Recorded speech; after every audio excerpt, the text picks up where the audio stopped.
like I said, man, that's a big dude. You know what I mean? He ain't even at 168. You know, when you look Right, not now. It's at 175, yeah. he probably can't even make 168 no more. When you look at these fights, you know, especially, like I said, I don't want no handouts either. I want to, you know, earn my spots everywhere I go, even at 175. But, you know, I see that weight class, you know, I want to become champion at 175, and that's exactly what I'm going to do. Yeah, that's a tough fight. I don't know if Bud can overcome that. That's different. That's a lot. That's a lot to overcome. Height, reach, the speed of Benavidez coming downhill, the stamina, because this a guy that does get stronger as the fight goes also. So some of the advantages he had over Canelo, he wouldn't have at Benavidez. I think it will be a question if Benavidez can make the weight. But yeah, I mean, if the fight comes up, the opportunity comes up, I would love that fight. So you're saying 160 versus Crawford, you do it? Oh yeah. Today we're stepping into a debate that could reshape multiple divisions. Right here, the tension begins with a simple question about weight. Terence Crawford doesn't dismiss David Benavidez, he questions the reality of the scale. Can he even make 168? That single doubt shifts the narrative instantly. It's not disrespect, it's calculation. It's a champion measuring risk before pride. When ambition meets physical limits, the sport gets honest. And honesty at this level always carries consequences. This is where the aftermath of victory turns into reflection. Fresh off defeating Canelo Alvarez, Crawford isn't celebrating wildly, he's thinking long-term. He acknowledges size, reach, stamina, and what those elements mean over 12 rounds. This isn't bravado, it's realism. Outside voices add noise, but he remains composed. Legacy isn't built on impulse. It's built on timing. He understands that greatness also means knowing when a challenge becomes a gamble.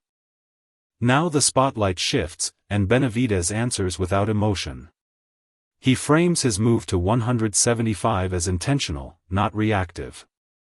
Strategy or avoidance? That's where observers begin to divide. Crawford talks about earning every opportunity. Benavidez talks about structure and trajectory. Two elite fighters, two calculated paths. The gap between 168 and 175 suddenly feels symbolic.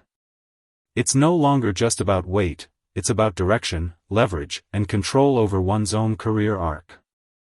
At this point, the conversation expands beyond the ring. Promoters, coaches, and influential figures start shaping the tone. The idea of Crawford versus Benavidez gains traction, almost pressure. Momentum builds in interviews and headlines. Yet the physical realities remain unavoidable: height, reach, density, endurance. This isn't fantasy matchmaking anymore. It's a high-risk equation. And when public demand grows louder, calculated silence becomes its own strategy. Now the fathers and trainers enter, and the tension sharpens. Jose Benavidez Sr. makes it clear, his son brings a different kind of force. Youth, size, relentless forward pressure. Meanwhile, Crawford's camp responds with discipline and patience. No rushed decisions, no emotional declarations. Experience stands on one side, prime physicality on the other. This becomes about durability and timing. And suddenly, the theoretical danger feels immediate and very real. And just when the debate centers on two names, Virgil Ortiz Jr. steps forward. Calmly, confidently, he offers himself at 160 and beyond. That shifts the energy entirely. Now it's about who truly wants the challenge.